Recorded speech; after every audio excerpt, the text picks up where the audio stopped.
Decision मैं अपने सारे भाई बहनों पे छोड़ी हूँ कि या तो तुम्हें रैबिट बन जाना है कि अभी तुम सो जाओ, अरे 70 दिन पड़े आराम से, जैसे वो रैबिट सो गया था ना रेस में, अभी तो बहुत बहुत समय है, कछुआ आएगा धीरे धीरे, उससे पहले तो मैं भाग के पहुंच ही जाऊंगा, ठीक है। या तो आप रैबिट बन जाओ, अभी सो जाओ, अच्छे से पढ़ाई ना करो, फिर आप बनोगे टॉर्टॉइस मेरे साथ, मेरे सारे मीडियम लेवल पे जो है हम अपनी प्रिपरेशन रोज करते रहेंगे और रेस को जीत लेंगे। Hi everyone, welcome to my channel. I am सिमरन सहानी। तो all the class 10th and 12th students, तो CBSE से धमाका अपडेट तो आप लोगों को मिल ही गया है कि एग्जाम आपके शुरू होंगे 26 अप्रैल से, ठीक है। तो एग्जाम शुरू हो रहे 26 अप्रैल से। कौन से? हमारे टर्म 2 के थ्योरी एग्जामिनेशन पेपर होगा पूरा आपका सब्जेक्टिव वाला, जैसे आपके टर्म 2 के सैंपल पेपर आए हैं। तो अब मेरे भाई बहन अपनी आगे की तैयारी कैसे करेंगे, ये आज हम इस वीडियो में देखने वाले हैं, सुनने वाले हैं और डिस्कस करने वाले हैं, ठीक है। तो देखो गाइस, हम लोगों की प्रिपरेशन अभी भी बहुत अच्छी हो रही थी, हम बहुत अच्छे से पढ़ रहे थे एंड हमने ये सोचा था कि ठीक है बस फरवरी बचा है, मार्च में डिवीजन करने और हम बोर्ड्स के लिए रेडी हो जाएंगे। बट अब हमारे को ऑलमोस्ट 1 महीना मिल गया है। तो गाइस, इस चीज़ को हमें क्या करना है, एज अ अपॉर्चुनिटी लेना है और मेरे सारे भाई बहन को इस बचे हुए टाइम को बहुत सोच समझ के यूटिलाइज करना है। ये इमोजी का मतलब तुम्हें पता है ना, ऐसे सोच के, हाँ, तो बहुत अच्छे से सोचेंगे हम एंड बहुत अच्छे तरीके से अपने इस टाइम को, जो हमें बोनस टाइम मिला है, इसको जो है यूटिलाइज करेंगे। तो गाइज देखो, इस बैटल को मैं नेम कर रही हूँ, ये जो आपका अब जितना समय आपके पास बचा है, अगर आप आज से देखो तो हम इसको 70 डेज बैटल नेम कर देते हैं। क्यों? क्योंकि बेसिकली अगर आप देखो तो गाइज फरवरी के 18 दिन है आपके पास, ठीक है, 18 डेज है ऑलमोस्ट फरवरी के। देन 31 डेज होंगे मार्च के, 31 मार्च तक पूरे के पूरे। एंड अगर आपके 26 अप्रैल से एग्जाम शुरू होते तो 25 दिन ऑलमोस्ट आपके अप्रैल के हो गए। तो मैंने इनको जो है राउंड ऑफ कर लिया, 70 डेज है आपके पास। वैसे 2-4 फालतू दिन आ रहे हैं, बट कोई कोई दिन तो ऐसे ही हमारा गाइज मतलब आप मान लो कि राउंड ऑफ कर लिया, 70 डेज हमने कर लिया अपने आप को, ठीक है। तो इसलिए गाइज अब ये 70 डेज आपके पास हैं। अब ये 70 डेज में आप बहुत अच्छा परफॉर्म कर सकते हो। इवन लीड बिगनर्स के लिए तो ये बहुत ही अच्छा है कि जो बच्चे डर रहे थे दीदी जनवरी फरवरी में इतना नहीं कर पाए थे, तो यू हैव वन चांस, ठीक है। तो मैं अपने आप को प्रूव करने की एक अच्छी चांस मिल गई है।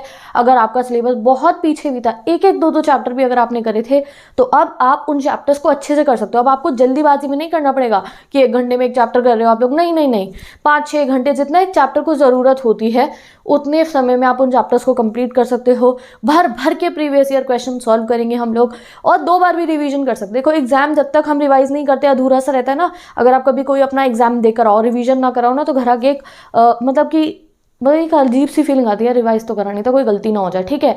तो ऐसे ही अब आपको रिवीजन का 1 नहीं 2-2 रिवीजन के भी टाइम मिल सकता है। बट वो सब कब होगा? ये पूरा सिलेबस टाइम पे कंप्लीट होना, प्रीवियस ईयर सॉल्व होना, सैम्पल पेपर सॉल्व होना और फिर 2-2 रिवीजन होना, वो कब होगा?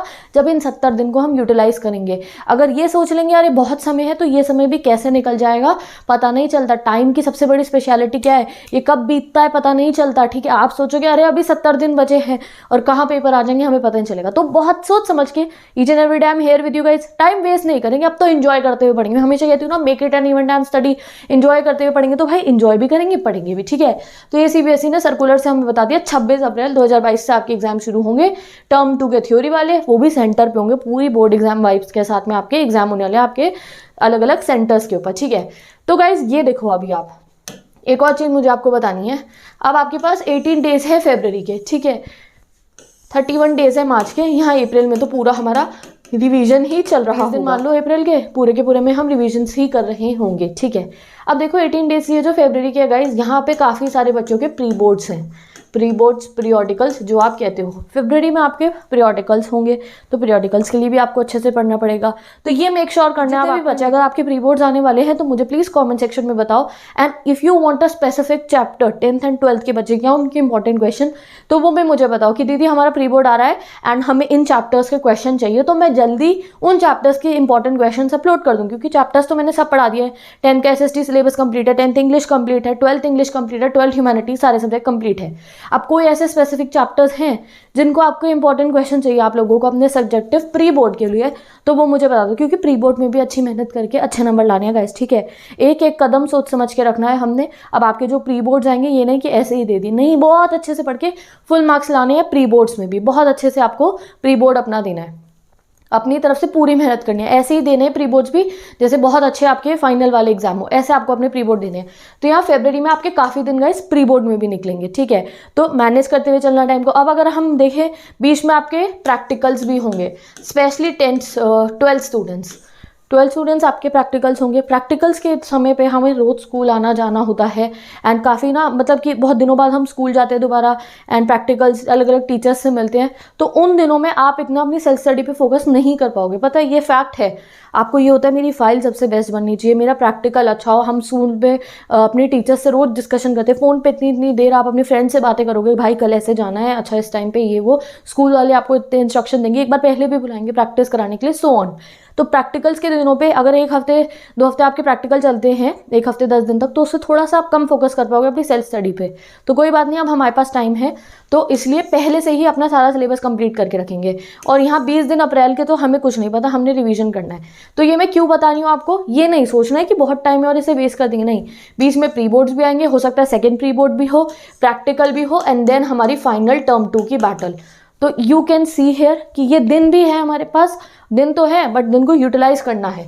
अब इन दिन को यूटिलाइज कैसे करेंगे वो डिसाइड गाइज आपने करना है। ये डिसीजन मैं अपने सारे भाई बहनों पे छोड़ी हूँ कि या तो तुम्हें रैबिट बन जाना है कि अभी तुम सो जाओ, अरे 70 दिन पड़े आराम से, जैसे वो रैबिट सो गया था ना रेस में, अभी तो बहुत बहुत समय है, कछुआ आएगा धीरे धीरे, उससे पहले तो मैं भाग के पहुंच ही जाऊंगा, ठीक है। या तो आप रैबिट बन जाओ, अभी सो जाओ, अच्छे से पढ़ाई ना करो, दिन में बस 1 आध घंटा पढ़ रहे हो, वो भी नहीं कर रहे हो, या तो आप रैबिट बनोगे या फिर आप बनोगे टॉर्टॉइस मेरे साथ। मेरे सारे भाई बहन रोज़ थोड़ा थोड़ा थोड़ा थोड़ा, बहुत हाई भी नहीं स्पीड करेंगे और बहुत लो भी नहीं, मीडियम लेवल पे जो है हम अपनी प्रिपरेशन रोज़ करते रहेंगे और रेस को जीत लेंगे। तो बता दो किसको बनना है टॉर्टॉइस। मुझे पता है मेरे सारे भाई बहनों को टॉर्टॉइस बनना है। टॉर्टॉइस मतलब ये नहीं स्लो चलेंगे, नहीं भैया, हम तो स्लो से थोड़ा ऊपर चलेंगे, रोज़ मेहनत करेंगे। जैसे 8-9 घंटे की सेल्फ स्टडी करते थे, तो कम से कम उसको कंसिस्टेंसी से रोज़ 4-5 घंटे सेल्फ स्टडी करेंगे, 4 आवर्स तो कंसिस्टेंसी से करेंगे ही, एंड जो है फाइनल रेस को जीत जाएंगे। तो मेरे तो कोई भाई बहन वो सोने वाला रैबिट नहीं बनेंगे, मेरे भाई बहन टॉर्टॉइस बनेंगे, और टॉर्टॉइस में रैबिट की स्पीड लाने की कोशिश करेंगे, यानी कि जल्दी जल्दी सिलेबस हम कंप्लीट करेंगे, अपना टाइम पे सिलेबस कंप्लीट करने के बाद सैम्पल पेपर्स करेंगे, पहले सैम्पल करेंगे, फिर प्रीवियस ईयर, ठीक है, फिर रिवीजन, एंड देन रेस जीत जाएंगे। तो डिसाइड कर लिया मैंने तुम्हें पहले ऑप्शन दिया, बट फिर मैंने कह दिया हमें तो टॉर्टॉइस ही बनना है, बट हाँ टॉर्टॉइस की भी स्पीड बहुत धीरे नहीं रखेंगे हम, तो तेज़ कर देंगे और रेस जीत जाएंगे। तो अब व्हाट टू डू, कैसे प्रिपरेशन करनी है आपने। तो गाइस सबसे पहले तो जितना टाइम आपके पास है अपने चैप्टर्स सोच लो, ठीक है। अब जो चैप्टर आपको सबसे, चैप्टर कह रही हूँ सब्जेक्ट, जो सबसे डिफिकल्ट आपको लगता है ना, जैसे अगर मैं 10th में होती तो मेरे लिए मैथ्स बहुत डिफिकल्ट थी, मैं बहुत बहुत देर बैठ के मैथ्स करती थी, मुझे डर लगता था मैथ्स से, मेरे नंबर बहुत अच्छे हैं, मुझे डर लगता था, ठीक है। तो वो कैसे आया, जब मैंने बहुत प्रैक्टिस करी, मैं प्रायोरिटी पे मैथ्स को रखती थी, दिन में 2-2 घंटे 3-3 घंटे मैथ्स में खुद से भी करती थी, और 1 घंटा मेरा ट्यूशन होता था, और ट्यूशन में भी सबसे पूछती रहती थी ये बता दो ये बता दो। वो RSRD जो थी ना, ठीक है, हमारे टाइम में हम उस बुक से काफ़ी रेफर करते थे, और साथ में NCERT की एग्जाम्पलर भी, NCERT के क्वेश्चन भी, सारी बुक्स, ठीक है। अब आप लोगों की भी अलग अलग बुक्स होंगी जो आप रेफर करते होगे मैथ्स के लिए, तो जो भी है गाइस बिल्कुल रेडी हो जाओ, बैटल भैया, अब ये डिफिकल्ट जो सब्जेक्ट मुझे लग रहा था अब इसे कंप्लीट करना है मैंने, ठीक है। अगर आप लोगों को जो भी प्रायोरिटी सब्जेक्ट है, ठीक है, तो उसको ज़्यादा टाइम दो। अब वो प्रायोरिटी पे रखा था ना, तो अब प्रायोरिटी वाले के लिए आपको टाइम मिल गया, ठीक है। SST है, अब कहाँ आप SST का एक चैप्टर सोच रहे थे 1 दिन में जल्दीबाजी में निपटाऊंगा, नहीं 1 दिन में नहीं, अब उसे 2 दिन में निपटाएंगे। 1 दिन पूरे चैप्टर को डीपली समझा, उसके बारे में जाना, उसकी वीडियो देखी, अगले दिन उसके प्रीवियस ईयर करेंगे, तीसरे दिन उस चैप्टर के सैम्पल पेपर सॉल्व करेंगे। तो हमें ज़्यादा टाइम मिल गया एक चैप्टर को अच्छे से कंप्लीट करने के लिए। एंड गाइस इस चीज़ को एक अपॉर्चुनिटी की तरह लेना। अगर कुछ ऐसे बच्चे थे जिनका टर्म 1 का एग्जाम, उन्हें लग रहा था कि उनकी एक्सपेक्टेशंस इतना अच्छा नहीं हुआ है ना, कई बच्चे थे जिन्होंने मुझे टर्म 1 के बाद बोला कि दीदी इतना अच्छा हमारा टर्म 1 नहीं हुआ, तो मैंने कहा था हम टर्म 2 में पूरी मेहनत करेंगे और अच्छे नंबर लाएंगे, ठीक है। बट टर्म 2 में हमारे पास गाइस कम समय था, कम से कम बस हमारे पास 2 महीने थे और सिलेबस इतना सारा था। तो अब हमारे को कुछ एक्स्ट्रा टाइम मिल गया है, तो इसको मेरा कोई भी भाई बहन वेस्ट नहीं जाने देगा, क्योंकि हमें टर्म 2 में अब बहुत अच्छे नंबर स्कोर करने हैं। तो जो बच्चे जिनको खुद से पहले से ही लग रहा था टर्म 1 इतना अच्छा नहीं हुआ, तो बिल्कुल भी ऐसे नहीं करेंगे कि इस समय को वेस्ट कर दें, ठीक है। और वैसे मैं तुम्हारा ये टाइम वेस्ट भी नहीं होने दूंगी, हमारी तैयारी वैसे ही चलने वाली है। रेडी टू रॉक फरवरी का नारा हम नहीं भूलने वाले, जो हमने सोचा था ना कि फरवरी को रॉकिंग बनाना है। एग्जाम लेट हो गए तो कोई बात नहीं, अप्रैल से शुरू हो रहे कोई बात नहीं, हमारी फरवरी भी रॉकिंग रहेगी, मार्च भी बहुत मैग्निफिसेंट रहेगा, और अप्रैल में तो हमने आग ही लगानी है, ठीक है। तो फरवरी रॉकिंग, मार्च मैग्निफिसेंट, एंड हमारा अप्रैल में आग लगाने को तैयार रहना हमें, ठीक है। नेक्स्ट चीज़ गाइस, प्रैक्टिस बहुत ज़्यादा करनी शुरू कर दो अब ना, अपना हर एक सिलेबस का। अब ऐसा कोई लेट बिगनर था तो उनको स्पेशली कह रही हूँ, और जिसका काफ़ी सिलेबस कंप्लीट हो गया था, 4 रजिस्टर खरीद लो। अगर आपके 4 सब्जेक्ट है, 4 रजिस्टर कॉपी कुछ भी ले लो, और हर एक पे एक न्यू बिगनिंग कर लो अपनी, और ज़्यादा से ज़्यादा प्रैक्टिस करनी शुरू करो। आपने सुबह एक चैप्टर पढ़ा, SST का चैप्टर पढ़ा, इंग्लिश का चैप्टर पढ़ा, ठीक है, पढ़ लिया, समझ लिया, मेरी वीडियो देख ली, सब समझ में आ गया। उसके बाद चैप्टर पढ़ने के बाद अब खाली नहीं बैठने की, बस चैप्टर पढ़ लिया हो गया काम, नहीं, उस प्रीवियस ईयर डाउनलोड करो। मैं एक स्पेशल वीडियो बनाऊंगी, उसमें आपको सिखाऊंगी प्रीवियस ईयर डाउनलोड कैसे करते हैं। कोई बुक भी खरीदने की जरूरत नहीं है, प्रीवियस ईयर सीबीएसई की वेबसाइट से डाउनलोड करना आपको सिखा दूंगी। इवन जितने भी पेपर पहले सालों के हैं ना, 2018 से लेके 2022 तक के, 2021 तक के जितने भी पेपर्स हैं वो सब मैं आपको डाउनलोड करना सिखाऊंगी। तो प्रीवियस ईयर जो है डाउनलोड करें और उनको सॉल्व करना शुरू कर दिया। उसकी जो है सॉल्विंग पेपर भी दे रखे होते हैं, जो मार्किंग स्कीम होती है उसमें भी थोड़े बहुत आंसर्स मिल जाते हैं, आप खुद से चेक भी कर सकते हो। तो प्रैक्टिस ज़्यादा करनी है। तीसरी चीज़ क्या है, ज़्यादा से ज़्यादा क्वेश्चंस को आपको जो है मेंटेन करना है अपने रजिस्टर्स में। जैसे अब आप मान लो 70 दिन है, आपके 5 सब्जेक्ट मेन है, ठीक है, तो डिवाइड कर लो, 70 को 5 से डिवाइड कर लो, सोच लो हर सब्जेक्ट को इतने दिन तो मैंने देने ही है। और बीच में कुछ दिन आपके प्रैक्टिकल्स में भी जाएंगे, बीच में कुछ दिन आपके प्री बोर्ड में भी जाएंगे। तो इसलिए अपनी थोड़ी सी मैथ्स कर लो। अपने जो भी 5 प्रायोरिटी के सब्जेक्ट्स हैं, अपने आप मुझे बताओ सब बच्चे कमेंट सेक्शन के अंदर ये चीज़, ठीक है, कि आपके जो भी 5, 6 जो भी प्रायोरिटी सब्जेक्ट्स हैं, मेन सब्जेक्ट है, जैसे एसएसटी हो गया, इंग्लिश हो गया, हिंदी, जो भी आपके पास है, अगर आप पीसीएम के, पीसीबी के, ह्यूमैनिटीज के, जितने भी आपके पास सब्जेक्ट है, कई बच्चों पे 6 ऑप्शन भी होता है, 5 है 6 है, नंबर ऑफ डेज कितने हमारे पास 70 है, ठीक है। अब डिवाइड कर लो आप कि आपके पास कितने दिन एक सब्जेक्ट के लिए बन रहे हैं। सपोज करो आपके पास एक सब्जेक्ट के लिए 15 डेज बन रहे हैं, तो कोई सब्जेक्ट ऐसा होगा जो आप जल्दी कर सकते हो 15 दिन से कम में भी, कोई सब्जेक्ट होगा जो आप देर में करोगे, तो उसको ज़्यादा दिन दे देना। आप कोई प्रायोरिटी सब्जेक्ट है जो 15 दिन में कंप्लीट नहीं हो रहा आपका टोटल में, तो उसको 20 दिन कर लेना। और जो जल्दी हो जाएगा, जैसे इंग्लिश तो हम 10 दिन में निपटा देंगे, तो इंग्लिश 10 दिन में कंप्लीट कर लेंगे। और जैसे जो कोई आपका डिफिकल्ट सब्जेक्ट आपको लगता है, जैसे मुझे मैथ्स लगता है, तो मैं ज़्यादा फोकस मैथ्स पे करूँगी एंड बाकी सब्जेक्ट जल्दी जल्दी करूँगी। और अब लैंग्वेजेस को भी टाइम देना, जैसे इंग्लिश हो गया, हिंदी है किसी बच्चे पे, तो लैंग्वेज सब्जेक्ट पे भी पूरा फोकस करते हुए चलेंगे। तो सब रेडी हो जाओ गाइस। वीडियो मैंने इसलिए बनाई है, तुम्हें 2 डिसीजन दिए मैंने। पहला तुमसे पूछा था कि टॉर्टॉइस बनना है या रैबिट, तो सब टॉर्टॉइस बनेंगे, बट टॉर्टॉइस भी वो बहुत स्लो वाला नहीं, बढ़िया तरीके से चलने वाला टॉर्टॉइस हम बनेंगे। साथ ही के साथ कंसिस्टेंसी से अपना सिलेबस कंप्लीट करेंगे। 4 रजिस्टर बना के रख लो, क्योंकि न्यू बिगनिंग कर रहे हैं, लेट बिगनर भी और जो अच्छे चल रहे थे वो भी।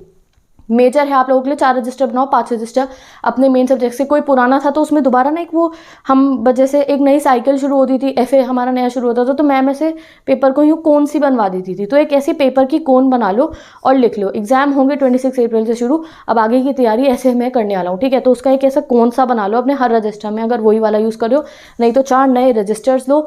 स्टार्ट योर न्यू बिगनिंग, ठीक है, डेट लिखना and make it an event and study, या जो भी कोई स्लोगन तुम्हें अच्छा लगा, it doesn't happen if you started it late, you can end it great, ठीक है, एनीथिंग, जो भी आपको, मेरा स्लोगन अपना कोई स्लोगन है आपका, फाइटिंग, एनीथिंग, जो भी आपको लिखना है ऊपर लिखना और शुरू हो जाओ। क्योंकि अब हम रेडी हो गए हैं, हमें सीबीएसई ने अच्छा मौका दे दिया है, गोल्डन चांस दिया है, तो हमें अपनी रेस जीतनी है टर्म 2 एग्जाम्स की। तो with this guys I am going now. एक और बात, अगर तुम्हें नहीं पता है तो मैंने अभी रिसेंटली क्लास 10th की एसएसटी को दोबारा से पूरे अपने डिजिटल बोर्ड पे पढ़ा दिया है, 1-1 घंटे की 1 शॉर्ट वीडियोस के अंदर, एंड उनके डिस्क्रिप्शन बॉक्स में चैप्टर के नोट्स का एंड स्लाइड्स का लिंक गिवन है। तो टर्म 2 की जितनी भी प्लेलिस्ट है, 12th की हो, 10th की हो, मैंने डिस्क्रिप्शन बॉक्स में पेस्ट कर दी है। तो निकाल लो अपना लैपटॉप, मोबाइल फोन, लगाओ वीडियो, सामने रखो रजिस्टर और पढ़ना शुरू कर दो। सो बाय बाय, फाइनली बाय।